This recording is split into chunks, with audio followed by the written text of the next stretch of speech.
cuma nak keluarga aku bahagia je. Itu pun susah ke? Aku cuma nak keluarga aku bahagia. Aku tahulah mama papa tak sayang aku. Aku cuma nak keluarga aku happy macam orang lain. Itu pun susah ke? Aku tak suka. Aku cuma nak keluarga aku bahagia lah. Itu pun susah ke? Aku tahulah yang mama tak sayang aku. Aku cuma nak keluarga aku bahagia. Aku tak suka. Aku nak keluarga aku bahagia. Itu pun susah ke? Aku tak suka. Tasha? Tasha cakap dengan siapa tu? Encik Aizat dengan isteri ada monitor dia tak kat rumah? Tanya keadaan dia ke, apa ke?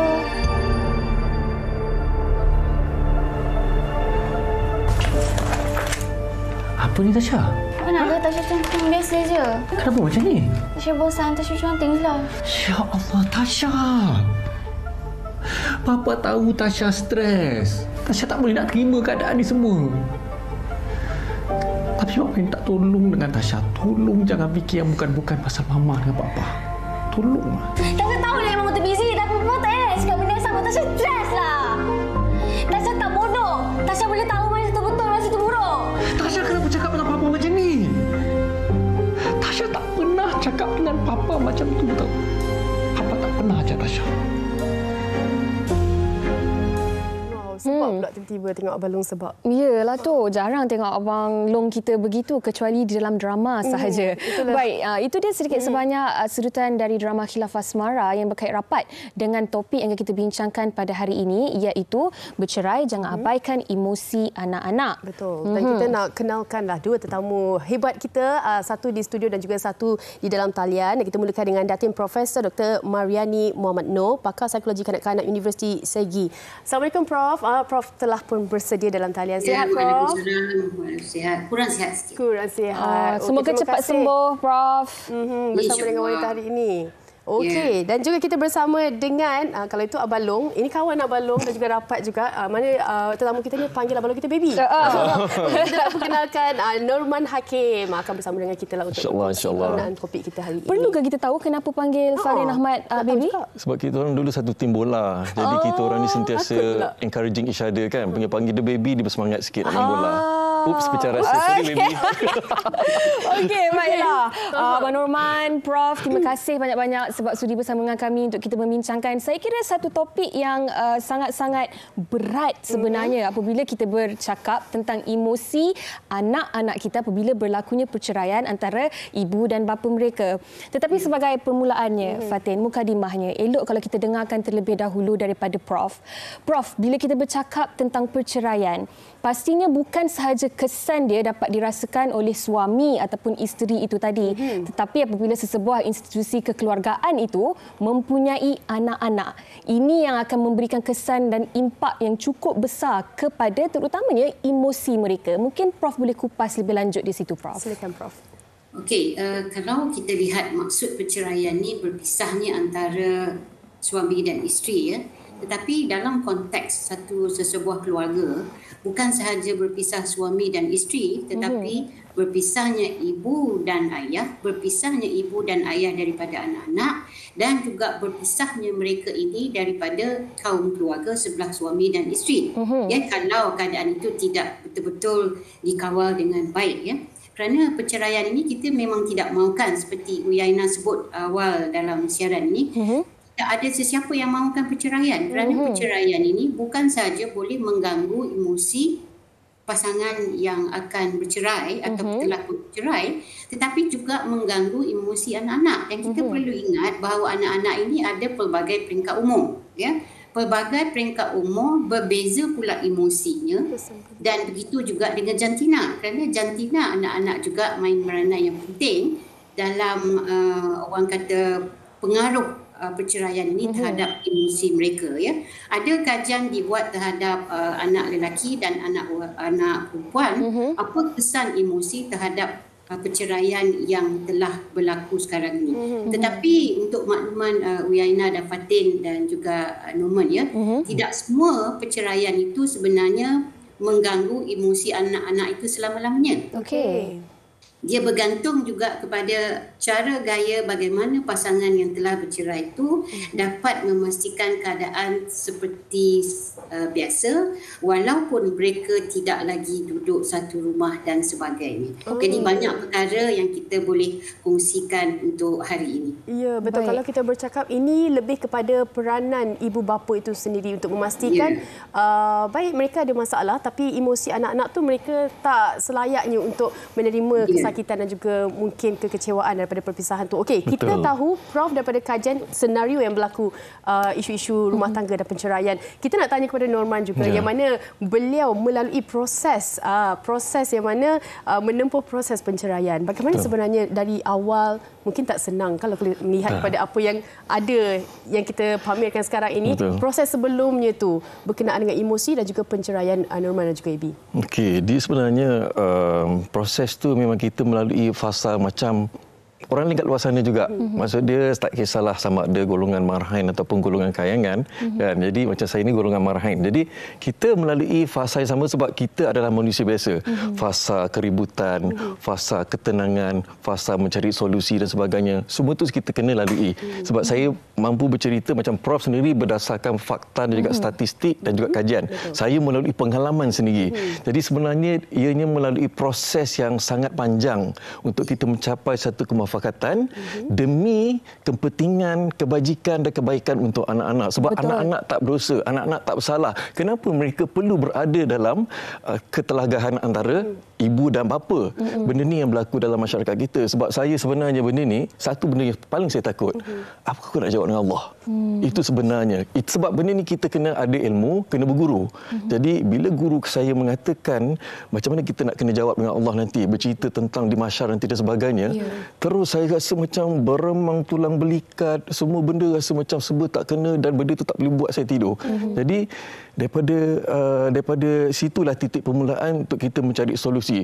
Semua pasangan yang berada dekat dalam Malaysia ni yang berhadapan dengan konflik penceraian dan sebagainya, okey, korang settle hal korang tapi jangan jadikan anak-anak sebagai mangsa. Sebab saya sendiri, bayangkan statistik, saya pernah buat satu talk dengan pihak JAKIS, Jabatan Kehakiman Negeri Selangor. Setahun, dianggarkan lebih kurang 18,000 penceraian berlaku dekat dalam Selangor saja. Selangor saja dalam setahun. Jadi, okey, sebenarnya emosi anak-anak tu yang berada dekat dalam, yang menjadi antara pertelagaan antara ibu dengan bapa tu, itu yang kita perlu cari penyelesaian dan cari satu jalan pendamaian supaya mereka tidak menjadi generasi yang sekarang ni macam-macam bentuk isu yang berlaku kan, macam-macam dekat dalam media sosial sekarang ni, yang tiba-tiba mungkin dia berbunuhan, yang tiba-tiba merempit. Masalah-masalah sosial. Masalah sosial, betul. Secara generalnya masalah sosial. Itu sebenarnya kalau kita kaji balik, berpunca daripada ibu bapa yang mungkin berpecah belah dan sebagainya. Itu yang boleh saya. Betul. Saya suka term ataupun ayat yang digunakan, muafakat sebenarnya digunakan oleh pasangan suami dan isteri untuk kita sama-sama menjaga emosi anak-anak kita. Betul. Yang paling penting tu adalah emosi anak-anak tu, tak kisahlah apa sahaja pertelagahan yang berlaku di antara suami dan isteri. Dan sebelum saya tanya soalan kepada Prof, saya tertarik untuk baca satu komen oleh rakan kita di Facebook oleh Nur Kamizah Said. Maaf, anak-anak mangsa perceraian selalunya masyarakat terlepas pandang dalam hak-hak mereka. Setiap kali perayaan atau majlis-majlis, anak-anak yatim sahaja yang diberi perhatian, diberi sumbangan. Tetapi anak mangsa perceraian dipandang sepi. Alasan kedua ibu bapa masih ada. Tetapi tak terfikirkah emosi mereka? Ada sesetengah bapa atau emak yang masih bertanggungjawab selepas berpisah, macam Norman Hakim. Tapi itu peratus yang sedikit. Dan Prof, kalau kita bercakap tentang isu ni kan, memang tidak akan ada penghujungnya, terutamanya apabila setelah berlakunya perceraian. Malah sebelum berlakunya perceraian, anak-anak ini sendiri dah berada dalam emosi yang tidak stabil apabila melihat pertelagahan mungkin, pertengkaran mungkin antara ibu bapa mereka. Dan ini berlanjutan selepas perceraian, Prof. Apatah lagi ibu memburukkan bapa, bapa memburukkan ibu. Jadi bagaimana sebenarnya, Prof, situasi ini sebenarnya yang akan membentuk membentuk minda dan juga jati diri anak ini tadi bukan dalam jangka masa yang pendek tetapi ke depannya pada jangka masa yang panjang, bagaimana mereka ini akan menjadi seorang manusia di kemudian hari, Prof? Okey, saya tertarik tadi untuk menjawab soalan ini, tertarik dengan apa yang Norman cakap tadi ya. Jadi sebenarnya isu perceraian ini melalui fasa yang sangat banyak ya, dan melalui proses yang lama, baik golongan marhain ataupun kayangan ataupun apa sajalah ya. Jadi kalau kita lihat di sini dalam proses ini pastinya akan ada perebutan untuk menjaga anak. Penjagaan. Ya? Dalam perebutan menjaga anak ini ada keluarga-keluarga tertentu, sama ada ibu sebelah mak sebelah ibu ataupun mak sebelah bapa ataupun keluarga sebelah mak dan ayah tadi, mereka akan berebut untuk mendapatkan anak itu.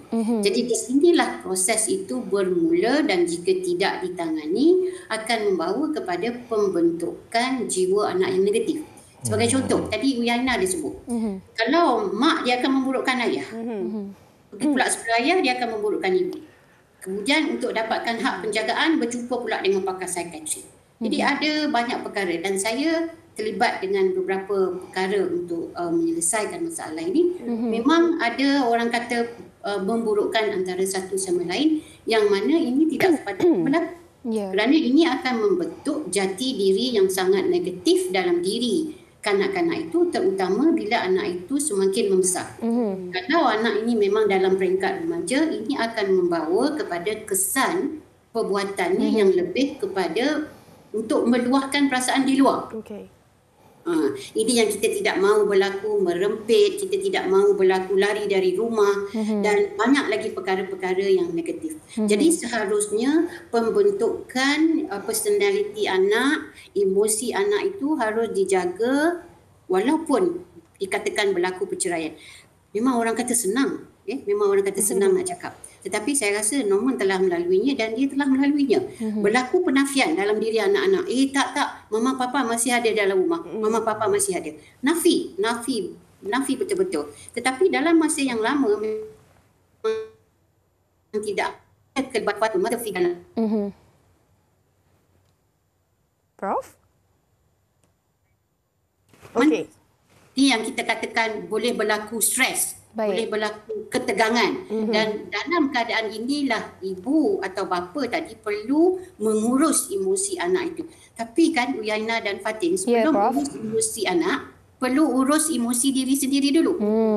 Perlu tenang dulu. Kalau kita sendiri tak tenang, saya bayangkan kalau Norman sendiri tak tenang, dia tidak akan berjaya memberikan kata-kata motivasi, kata-kata semangat pada anaknya itu. Jadi lama-kelamaan perkara ini menjadi satu suasana yang sangat harmoni dalam rumah itu walaupun ketiadaan ibu ataupun walaupun ketiadaan bapa, kerana pengurusan emosi yang sangat baik yang dikelolakan oleh pasangan ibu bapa yang telah bercerai itu. Okey, kita dah dengar daripada Prof dan juga kita nak ucapkan terima kasih kepada penonton kita yang tak putus-putus menghantarkan komen di Facebook. Baik, kita nak dengarkan berkenaan dengan laporan Yana, laporan berkenaan dengan topik kita hari ini yang disediakan oleh rakan wartawan kita Ain. Jom kita saksikan. Kasih sayang tidak dapat dibeli dengan wang ringgit. Bukan mudah bagi seseorang individu melalui proses pembesaran tanpa sebuah keluarga yang lengkap. Mengakui sukar bagi seorang anak untuk membesar dan menjalani kehidupan disebabkan perceraian ibu bapa, Siti Syahira Muhammad Arifin, 27 tahun, berkongsi pengalaman hidupnya yang dibesarkan tanpa kasih sayang seorang bapa sejak berusia 2 tahun lagi. Kalau bercakap tentang rasa terkesan ataupun tidak, saya rasa kalau saya tanya mana-mana orang dekat luar sana yang experience benda di mana ibu bapa mereka besar, of course mereka akan terkesan. Definitely kalau macam saya, I think it's more in terms of mentally lah instead of physically. Sebab memang saya membesar pun memang hanya bersama dengan ibu saya dengan kakak saya. And to be honest, membesar tu memang saya rasa saya tak macam orang lain lah. Sebab I don't have a dad. So saya rasa family saya tu tak complete, family saya tu tak perfect dan tak sempurna macam family orang lain. Berpegang kepada prinsip tiada apa yang mustahil jika berusaha dengan bersungguh-sungguh, bagi Syira, meskipun tidak memiliki keluarga yang sempurna, itu tidak pernah mematahkan semangat untuk dirinya memperoleh kejayaan demi masa depannya. Normally lah, pandangan masyarakat is kalau budak ni membesar berasal daripada keluarga yang broken, the most common stereotype yang mereka ada ialah budak-budak ni mesti tak akan berjaya lah dalam hidup. So and actually I experienced that. Memang I hear this kind of talk that people throw to me and my sister. So bila I dengar all these things, I told myself that I will definitely break all these stereotypes. I will never become whatever things that they say. So memang I work very hard, I study very hard. Memang I swear to myself, I nak balas lagi jasa my mom and my sister. Alhamdulillah, walaupun membesar dalam serba kekurangan, taklah terlalu mewah, just enough. I berjaya mendapat straight A for my UPSR, PMR, and I score 6A for my SPM. Dan bila saya masuk uni pula, university, I pursue my degree, my study in my uni. Untuk diploma, alhamdulillah diberikan rezeki untuk grad dengan keputusan yang cemerlang, berserta dengan dianugerahkan anugerah dan chancellor lah semasa saya diploma. And then after that, selepas tu saya continue sebagai degree di UiTM Shah Alam, dan alhamdulillah saya diberikan rezeki untuk grad dengan ijazah kelas pertama. Perceraian bukanlah sesuatu yang mudah untuk diterima dan dilalui bagi setiap anak. Biarpun dibesarkan dalam keluarga yang berpisah dan melalui pelbagai cabaran dalam kehidupannya, namun semangat kental yang ditunjukkan oleh gadis muda ini sememangnya wajar dijadikan contoh kepada mereka di luar sana. Wow, tahniah Syahira kerana Syahira telah membuktikan yang mana perpisahan ibu bapa ini tidak menghalang kejayaan beliau, dan mungkin Syahira juga bangkit daripada kerosakan emosi. Betul. Yang dulunya ibu bapa berpisah dan juga tidak sedikit pun membabitkan emosi beliau untuk terus berjaya kan. Kita nak tanya juga kepada Norman kan, pernah atau tidak sepanjang proses sebelum ini yang Norman melihat kepada emosi anak-anak dari segi penulisan ataupun gerak-geri mereka, tindakan mereka yang sebenarnya memang mereka terkesan akibat penceraian ibu bapa? Banyak sebenarnya. Sebab saya jenis yang paling penting dalam kita nak menjaga emosi anak-anak ni adalah komunikasi. Komunikasi dengan anak-anak, contoh untuk diri saya sendiri, pada ketika itu anak saya yang sulung 8 tahun, yang nombor 2 6 tahun, yang ketiga masa itu umur dalam 3-4 tahun macam tu kan. Jadi macam mana kita nak bagi pemahaman kepada mereka? Pada saya komunikasi itu bukan setakat kata-kata, tetapi melalui belayan sentuhan dan juga kasih sayang. Saya tak pernah lupa benda itu dalam kehidupan mereka sehari-hari, untuk mereka sentiasa rasa dekat walaupun kita ada gap. Mungkin pada ketika itu saya tak ada di rumah dan sebagainya, sebab kita sedang mencari satu fasa daripada keributan untuk mencari pada fasa pendamaian, ketenangan dan sebagainya. Jadi saya sendiri memainkan peranan untuk sentiasa, macam contohnya kan, saya akan tulis nota, saya akan buat masa nak hantar dia pergi ke tadika kan, saya tetap jalankan peranan tu, communicate dengan ada perantaraan di situ untuk buat nota, papa sayang adik tau, adik jangan belajar rajin-rajin, nanti malam nanti papa call, papa nyanyikan, okey, lepas tu hantar bagi simpan. Itu nanti dia akan jawab balik tau, dia akan jawab balik melalui nota juga. Melalui nota juga. Macam anak saya yang pertama tu dia suka communication secara verbally, anak kedua tu dia suka melalui nota. Ada satu ketika dia suka warna pink tau. Jadi satu ketika tu saya nampak, okey, dia punya yang lain semua ada warna pink, cuma laptop dia nak main game dan sebagainya je warna macam silver. Jadi saya nak pergi hantar rap tau, laptop tu. Tiba-tiba masa saya hantar, saya buka lah saja tengok dan sebagainya, tiba-tiba saya jumpa, bayangkan umur 6 tahun, tadika, dia boleh Google macam mana nak papa dengan mama baik-baik. how do you feel? Ya Tuanku. Anak-anak dia tak tahu nak melontarkan kata-kata, tetapi dia akan membuat sesuatu yang just imagine lah, mungkin benda tu diminta siapa-siapa type kan ke, we never know. Ataupun mungkin memang dia memang nak tahu. Ya. Dia perlukan benda itu. Jadi benda tu adalah continuously berlaku untuk saya jaga emosi mereka, dan saya akan selalu buat lagu macam lagu masa time tu kan Barbie kan famous kan. Jadi I love you, you love me, we are happy family. Jadi setiap kali saya nyanyi lagu tu, dia akan ingat kat saya. Jadi benda itu adalah satu proses yang continuously, dan kita sebagai seorang lelaki, peranan saya di sini adalah sebagai saya seorang nahoda, dan tanggungjawab saya ketika bahtera telah pecah hancur untuk membangunkan semula, walaupun tak boleh nak membangunkan semula, tapi kita mencari satu jalan supaya mereka ni semua selamat. Mereka ni semua tidak berada dalam keadaan terkapai-kapai dalam lautan yang mereka tu tak bersedia dan sebagainya. Jadi itu adalah antara proses yang saya istiqamah buat benda tu sampai sekarang. Dah besar lain pula cara dia, sebab kena ingat proses perceraian ni berlaku pada anak-anak yang berbagai peringkat usia. Kecil lain, umur yang pertengahan lain, dah dewasa lain. Jadi benda ni kita kena sentiasa, pada saya kena ada komitmen, dan benda tu adalah satu proses yang berterusan. Dan bila dari situ, bila kita jangan harap pada doa, bergantung pada doa. Yes, kita kena berdoa. Berdoa tak berusaha, tawakul. Tapi berdoa sambil berusaha dan istiqamah, tawakal. Jadi pada saya, doa mengiringi perjalanan saya untuk setiap tindakan tu sentiasa mendapat petunjuk pada atas. Itu paling penting. Itu pengalaman saya sendirilah. With a great big hug and a kiss from me to you, won't you say you love me too? Saya pun suka lagu tu waktu kecil-kecil. Dan cerita Abang Norman ni kan sebenarnya mengingatkan saya tentang salah seorang rakan saya waktu kat sekolah dulu. Saya membesar tanpa seorang ayah. Ayah saya meninggal waktu saya kecil, umur 4 tahun, 5 tahun. Dan kawan saya ni pula, ibu bapanya bercerai.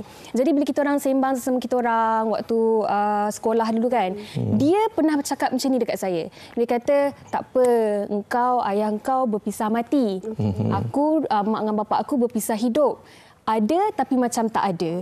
Ini sebenarnya apa orang kata essence untuk topik kita pada hari ini. Dia tahu ayahnya masih lagi berada di situ, ataupun mungkin ibunya masih lagi berada bersama dengan dia di dunia ini, tetapi seolah-olah tiada. Dan ini yang memberi kesan dan impak yang cukup besar kepada kehidupan seseorang anak itu apabila dia menjadi seorang dewasa nanti. Prof, mungkin Prof boleh kongsikan untuk semua yang sedang menonton sekarang ni betapa pentingnya untuk ibu bapa tu, meskipun sudah pun bercerai, untuk sentiasa berada, ambil tahu, ambil berat tentang emosi dan juga orang kata perkembangan keseluruhan anak itu sepanjang dia membesar, Prof. Okey, bagi pasangan yang telah bercerai, memang mereka tidak akan duduk satu rumah. Ya? Mereka akan duduk lain-lain. Maksudnya kalau anak bangun pagi, tak kira anak itu kanak-kanak, remaja ataupun yang telah dewasa, bila bangun sama ada mereka tiada bapa di situ ataupun tiada ibu. Tetapi hakikatnya mereka ada, tetapi kadang-kadang ada, kadang-kadang tak ada. Kalau kita lihat di sini, konteks keberadaan ibu dan bapa itu perlu ada walaupun mereka telah berpisah, terutama dalam memenuhi keperluan kasih sayang, keperluan pengiktirafan, keperluan menghargai, dan kesemua ini boleh berlaku melalui apa yang tadi Norman sebut tadi, iaitu komunikasi. Iaitu komunikasi lisan dan komunikasi bukan lisan. Baik, komunikasi lisan dan bukan lisan berbeza ikut peringkat umur. Kita tak boleh bermain dengan nota. Kalau macam tadi Norman bermain nota dengan anak berumur 6 tahun bawah. Itu memang pasti sebab budak-budak suka melukis, kan? Tapi nota ini kadang-kadang kita tak boleh main lah pula dengan orang-orang anak-anak yang dah dewasa. Ya? Tidak jadi lain lah pula, ya. Mungkin cara gayanya berbeza.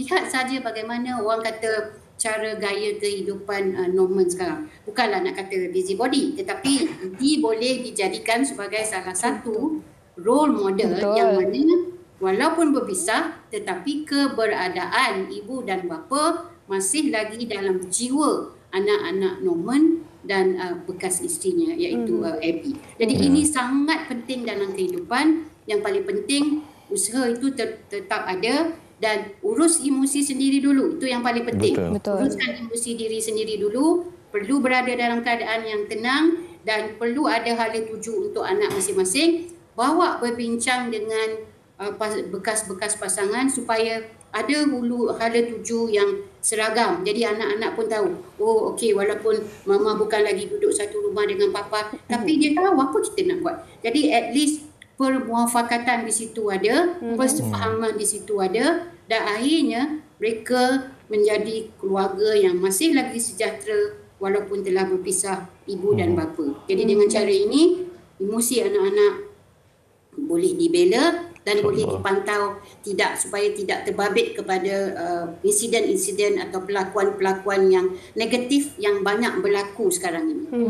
Betul. Kalau Prof dengan kata-kata Prof, saya pernah teringat yang ada orang kata bila kita berkahwin ini dia bukanlah disebabkan kita, disebabkan anak-anak kita, sebab itu adalah amanah. Apa yang berlaku disebabkan ibu bapa itu antara ibu bapa. Anak-anak ni mereka tak layak untuk menerima permasalahan ini. Okey, kita dah dengar daripada Norman dan juga Prof. Kita nak dengar juga apa kata orang ramai berkenaan dengan topik kita hari ini. Jom kita dengarkan.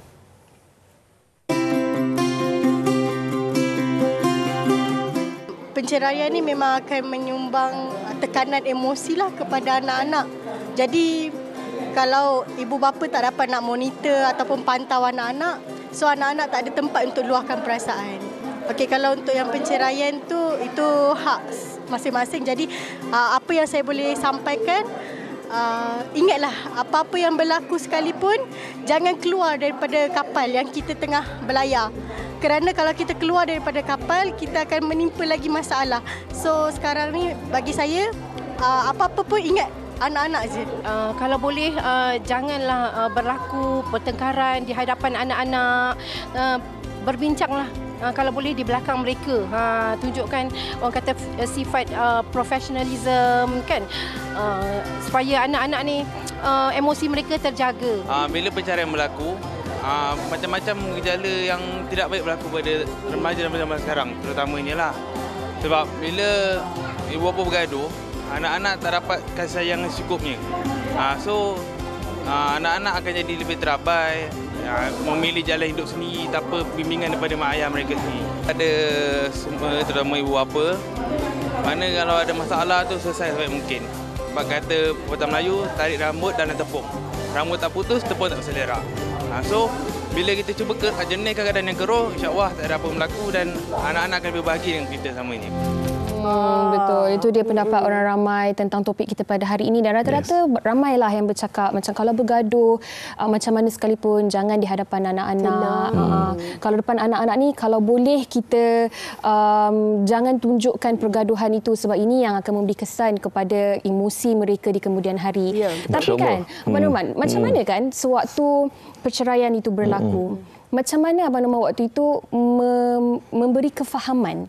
Nak fahamkan anak-anak ni walaupun mak dan ayah dah tak bersama, tetapi kasih sayang, perhatian untuk anak-anak masih lagi sama dan kita akan cuba sedaya upaya untuk memastikan anak-anak ni semua terjaga dan dapat jumpa ibu dan ayah itu walaupun sudah pun bercerai. Susah tak pada waktu dan ketika tu? Apa yang senang? Bila dah lama pun bercerai. Kan? Kalau senang kan orang takkan bercerai punya. Jadi pada saya benda ini sebenarnya saya setuju dengan apa yang Prof cakap tadi, pengurusan emosi sangat penting. Saya urus emosi saya, tapi dalam masa yang sama mantan isteri saya pada ketika itu dan ketika ini jugalah kan. Benda tu kita ada macam satu mutual understanding. Masing-masing memainkan peranan tersendiri dan macam saya sendiri walaupun dah bercerai, saya tetap hantar barang dapur ke rumah. Jadi orang perempuan walaupun orang kata dalam sekerat nasi itu lama-lama insya-Allah cair juga kan, diiringi dengan doa dan sebagainya lah. Tapi pada saya benda itu sebenarnya proses yang panjang dan kita tetap memainkan peranan, tetap memberitahu, tetap macam everything is so subjektif kan. Saya melalui proses dapat surat untuk pergi apa macam contoh daripada lawyer dan sebagainya. But one thing, melalui apa doa yang saya selalu minta kepada Allah Ta'ala dorongkan untuk saya sentiasa mengambil tindakan cepat. Dapat surat tuntutan sekian mutaah itu kita begini. Okey, jumpa lawyer, gini semua. Okey, apa sebenarnya? Apa saya tak kisah, ambillah apa pun. Yang penting anak-anak saya terjamin. Kan? Apa benda semua juga. Saya tak ada nak pergi sebab pada saya bila kita dah berjumpa dengan saya berguru untuk benda-benda ni semua saya minta pandangan dengan orang yang boleh membantu kita untuk mengawal emosi dan ini semua dugaan untuk bahagian saya. Kalau saya tak mampu untuk menangani ini, saya takkan diduga sebegitu dan pada ketika itu saya reda, saya rasa tak apa. Yang penting penting ini saja yang saya nak buat untuk anak-anak. Itu memang fokus saya 300% and more than that untuk saya bagi penumpuan. Dan daripada situ sebenarnya bila kita dah ada satu nawaitu ke arah tu, insya-Allah Allah akan bantu. Tapi kita kena ada roadmap lah, roadmap untuk macam mana kita nak dapatkan. Contoh bila Prof menceritakan tentang macam mana sineri keluarga saya sekarang, sebenarnya benda tu kita membayangkan untuk mencorak roadmap untuk ke situ. Along the way tu memang kita kena usahalah. Macam mana journey tu kita kena structure. Kalau kita pun tak tahu perjalanan kita nak pergi ke mana selepas ni, kita pun tak pasti tindakan kita sekarang. Betul. Kan. Dan penting kita kena sentiasa berdoa, minta dengan Allah kan. Daripada sebelum ni mungkin kita mengabaikan tahajud, kita tahajud sebab tahajud ni antara momen yang Allah pilih kita untuk kita lontarkan doa-doa kan. Dan pada saya bila kita berdoa tu kita diiringi dengan kita mohon supaya dilembutkan jiwa-jiwa mereka yang berada sekeliling kan. Jadi insya-Allah lama tak lama pun selepas 2 tahun Allah dengar doa saya dan momen itulah yang saya sendiri tak dapat nak dapat bayangkan punya Maha Pengasih Maha Penyayang Allah ni. Pada ketika itu kan, saya ingat lagi dekat Masjid Shah Alam tau. Saya nak hantar anak saya pada bekas isteri saya. Dan pada ketika itu saya dah kahwin ya. Jadi keadaan tu masih lagi dalam keadaan yang belum lagi mencapai satu ketenangan dan juga perdamaian kat situ. Tapi ketika itulah kat tempat yang baik dan mungkin masa itu para kerajaan langit, daratan dan lautan pun mendengar doa-doa ni semua kan. Jadi pada ketika itulah mereka mama dan mami ni bertemu, bersatu, berpelukan dan ketika itu kita bersolat berjemaah bersama-sama. Selepas 2 tahun tahu, selepas saya tak tahu berapa banyak sejadah saya dah macam basah kering setiap malam minta. Saya dah tak ada tempat lain saya nak minta. Tetapi hasilnya adalah sesuatu yang manis yang akhirnya amin, alhamdulillah. Yang penting Wayaina dan juga Fatin kena ada usaha. Tak boleh duduk diam, tak boleh harap macam usaha doa. Doa, usaha, ikhtiar, tawakal kan. Jadi benda tu kalau kita macam redha saja tak ada usaha pun tak boleh juga. Macam kita mengharapkan benda tu akan menjadi satu magic, kita serah pada takdir. Sebab kita kena ingat takdir dan doa sama kuat. Bezanya takdir adalah kehendak Allah Subhanahu Wa Taala. Doa adalah kehendak kita. Tapi Allah Maha Penyayang. Dia turutkan doa kita sebab atas kasih sayangnya. Betul. Jadi jangan berhenti berdoa pada mereka pasangan kat luar sana yang berhadapan dengan situasi perceraian. Berdoa, berusaha dan bertawakal. Insya-Allah apa saja permasalahan yang ada khususnya khususnya apabila melibatkan emosi anak-anak ini, insya-Allah akan mendapat balasan ataupun pulangan yang manis kemudian hari. Manis tu yang kita nampak di yang mana sekarang ini dipamerkan itu. Alhamdulillah kita ucapkan kepada Prof dan juga Norman atas perkongsian hari ini. Dan mungkin di hujung ini Prof, sedikit kata-kata akhir berkenaan dengan topik kita hari ini. Seringkasnya Prof, sedikit silakan. Okey, sedikit saja. Saya nak ingin mengambil analogi ini ya sebab semua ini telah diterangkan dalam perbincangan ini. Dia sebenarnya kita jangan jadikan perkahwinan itu sebagai satu mainan judi. Baik. Dan jangan jadikan perceraian itu sebagai kalah judi. Okey. Dan emosi anak-anak jangan dijadikan bahan gadaian. Untuk dirosakkan ke arah yang tidak sepatutnya, kerana perkahwinan adalah satu ikatan nawaitunya kerana Allah untuk melahirkan zuriat-zuriat yang mempunyai pertumbuhan, perkembangan yang sepatut seadanya untuk kesinambungan kehidupan masyarakat harmoni. Amin. Wow. Konklusi yang cukup cantik oleh Profesor Datin Dr. Maryani Muhammad Noor, pakar psikologi kanak-kanak Universiti Segi, dan juga terima kasih sekali lagi ucapkan kepada Abang Norman Hakim kita. Salam untuk keluarga, untuk anak-anak. Semoga berkasih sayang sehingga ke syurga. InsyaAllah. Amin. Baik. Dan apa yang kita kongsikan ini harap memberi buka mata untuk mereka lebih rasional, lebih menjaga emosi anak-anak. Kita banyak lagi perkongsian selepas ini. Apa kata kita berhenti rehat seketika, kembali dalam Wanita Hari Ini.